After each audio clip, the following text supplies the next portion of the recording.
নমস্কার, Bengali story telling channel থেকে শুভ্রার আজকের গল্প বিভূতিভূষণ বন্দ্যোপাধ্যায়ের লেখা।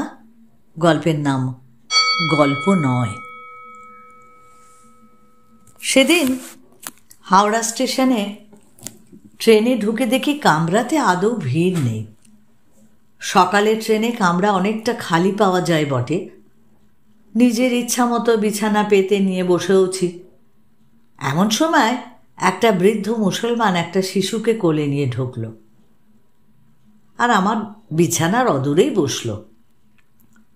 খবরের কাগজ পড়বার ফাঁকে খবরের কাগজের ওপর দিয়ে ওদের চেয়ে দেখলাম। এমন একটা দৃশ্য আমার চোখে কখনো পড়েছে কিনা সন্দেহ।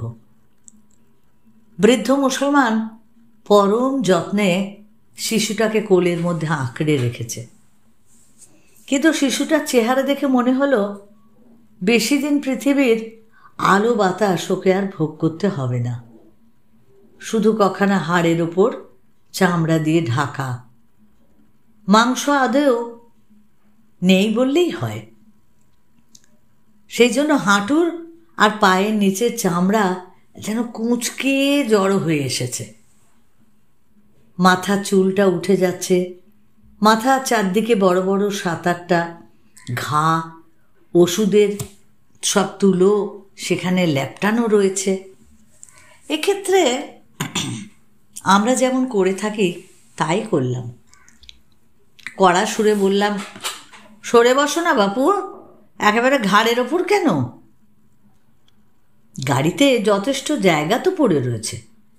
বৃদ্ধ মুসলমানটা আমাকে বলতে পারত অনায়াসে, কেন মশাই, আপনার বিছানাতে তো বসিনি, তফাতেই বসে আছি, তবে সরে বসতে বলছেন কেন? টিকিট করে আপনিও যাচ্ছেন আর আমিও যাচ্ছি, আপনি সরে বসতে বলবার কে? কিন্তু এক্ষেত্রে যেমন সাধারণত হয়ে থাকে, লোকটা সরে বসল। আমি আবার আমার খবরের কাগজে মন দিলাম। একবার গাড়িতে ফেরিওয়ালা উঠে বিস্কুট ফেরি করতে লাগলো। মুসলমানটা শিশুকে 2খানা বিস্কুট কিনে দিল, আর একবার তাকে চানাচুরও কিনে দিল। আমার মনে হলো আমার নিজের ছেলে হলে তাকে এই রুগ্ন অবস্থায় আমি কি বিস্কুট চানাচুর এসব খাওয়াতাম? কিন্তু মুখে কোনো কথা ওকে বলিনি। যা খুশি করে করুক, আমার বলবার দরকারটা কি? একবার চেয়ে দেখি আমার বিছানার কাছে এসে বসলো কিনা। কি কুশ্রী কদাকার হয়েছে দেখতে ওই ছোট ছেলেটা। এর মধ্যেই বেশ অনেকক্ষণ কেটে গেছে। গাড়িতেও লোকজনের যথেষ্ট ভিড় হয়ে গেছে। হঠাৎ আমার কানে গেল একটা ছোট্ট মেয়ের স্নেহময় স্বরে কে যেন বলছে, এই বিস্কুটগুলো তেমন মিষ্টি নয় বলে খোকা খাচ্ছিল না, এখন দেখো কেমন খাচ্ছে। না মা, দেখো কেমন হাত দিয়ে মুখে তুলে কুটুর কুটুর করে কাটছে। এমন ধরনের কথা আর এমন ধরনের সুর আমার কাছে অত্যন্ত পরিচিত বলেই প্রথমে ওই কথাটা আমার অন্যমনস্ক মনকে আকৃষ্ট করে। আমাদের ছোট খোকাটা যখন তার মামার বাড়ি যায়, তখন তার ছোট মাসি ও মামাতো বোনেরা এমনই স্নেহমাখা আগ্রহ নিয়ে খোকার প্রত্যেকটা তুচ্ছ কাজ আর অকাজ লক্ষ্য করে এবং ওই রকম সুরে সহর্ষ মন্তব্য করে। সোজা হয়ে উঠে বসে ভালো করে চেয়ে দেখলাম। এর মধ্যে কখন দুটো স্ত্রীলোক যে এসে গাড়িতে উঠেছে আমি লক্ষ্যই করিনি। একটা তরুণী বধূ, মলিন শাড়ি পরনে, রুক্ষ চুল, মুখশ্রী বেশ সুন্দর, চোখ দুটোতে পল্লী প্রান্তের একটা শান্ত অবসর। বধূটার পাশে আধবয়সী একটা থান পড়া স্ত্রীলোক, কিন্তু এর রং কিছু ফর্সা আর ওই তরুণীটির রং কালো। দুজনেই থলে নিয়ে চলেছে এই ট্রেনে চাল আনতে। এরা সম্ভবত উঠেছে বাগনান স্টেশনে, যাবে বোধহয় ঝাড়গ্রামে। প্রত্যেক স্টেশনেই দেখেছি চাল আনবার জন্য পল্লীর গরিব মেয়েরা ভিড় করে উঠছে। কোথার থেকে এরা চাল আনে তা ঠিক বলতে পারবো না। এর দুটিও সেই দলের স্ত্রীলোক। এদের সঙ্গে 8-9 বছরের খাটো কাপড় পরা খুকিটি বোধহয় আধবয়সী স্ত্রীলোকটার বিয়েই হবে। তরুণী বধূটা জিজ্ঞাসা করছে বৃদ্ধ মুসলমানটাকে, সেখানে তারা বুঝি রাখলেরা? এদের আগের কথাবার্তা আমি অবশ্য শুনিনি। কারা রাখলো না, কোথায় রাখলো না, এসব কথা নিশ্চয়ই আগে হয়ে গিয়ে থাকবে। বৃদ্ধ বলল, না গো, তাই তো একে নিয়ে যাচ্ছি। মা কতদিন মারা গেছে? তখন বোধহয় 7 মাসের। শুনেই মেয়ে দুটো পরস্পরের মুখের দিকে চাইল। তরুণীটা বলল, আহারে। অন্য মেয়েটা জিজ্ঞাসা করল, এখন একে কোথায় নিয়ে যাবে? বাড়িতেই নিয়ে যাচ্ছি। একে সেখানে দেখবার লোক আছে? না গো, কেউ না, আমাদেরই দেখতে হবে। ডাক্তার দেখানো হয়নি? কিছু না, পরে কি করে দেখি গো। ওর বয়স এখন কত হলো? এই 11 মাস। আহা হা হা, শরীরে শুধু হাড় আর চামড়াই সার হয়েছে। তা নসিবের দোষ, কি করব। এখন খোদা যদি বাঁচান তবেই ও বাঁচবে। কি খেতে দিচ্ছ? কি দেব, যা জোটে।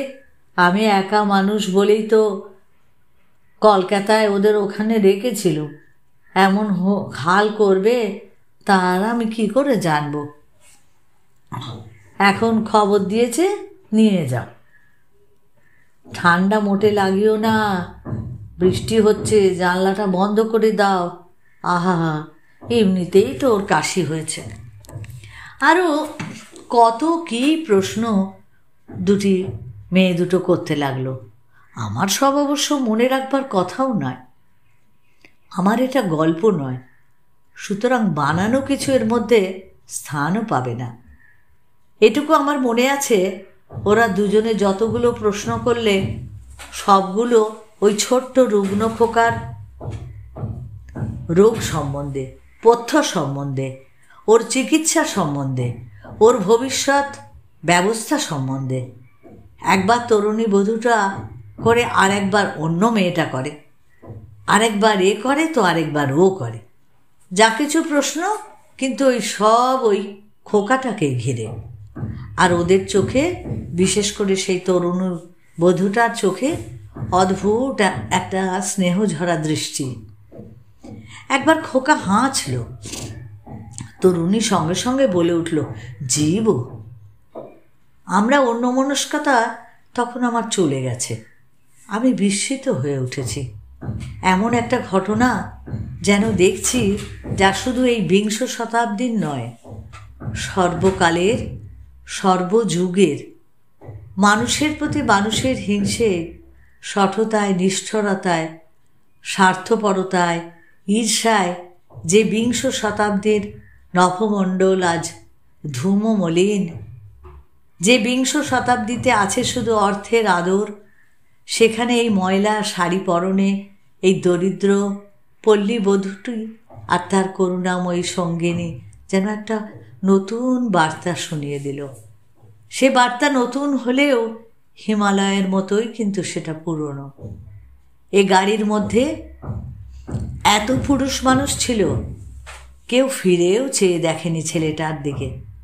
সনাতনী মাতৃরূপা নারী দুটি এসে এই মাতৃহীন মৃত্যুপথযাত্রী শিশুকে মাতৃস্নেহের বহু পুরাতন অথচ চির নতুন বাণী শুনিয়ে দিল। সেদিন সে ট্রেনের মধ্যে গুটি কয়েক ক্ষণের জন্য 20 শতাব্দী ছিল না, সমাজদ্রোহী, কালোবাজার পুষ্ট, লোভী এই 20 শতাব্দী ছিল সেই অমর মাতৃলোক, বিশ্বের সমগ্র জীব ও জগৎ যার করুণা ধারায় বিধৌত। পাঁশকুড়া স্টেশনে বধূটা তার সঙ্গিনী ট্রেন থেকে নেমে গেল। এই সুন্দর গল্পটা পড়ে এটাই মনে হয় যে মাতৃস্নেহ যার আছে সে কোনোদিনও পুরাতন হয় না, সে চির নতুনই থাকে। তাই এত সুন্দর গল্পটা যদি তোমাদের ভালো লাগে তাহলে তোমরা অবশ্যই লাইক করো, প্রিয়জনকে শেয়ার করো। আর যারা এখনও নতুন আমাকে সাবস্ক্রাইব করোনি, প্লিজ প্লিজ একটু সাবস্ক্রাইব করে আমার পাশে থেকো। আর যারা আমার পাশে আছো আমার চলার সাথে, তাদেরকে আমার অসংখ্য অসংখ্য ধন্যবাদ। সকলে ভালো থেকো, অপেক্ষায় থেকো আমার পরবর্তী গল্পের জন্য।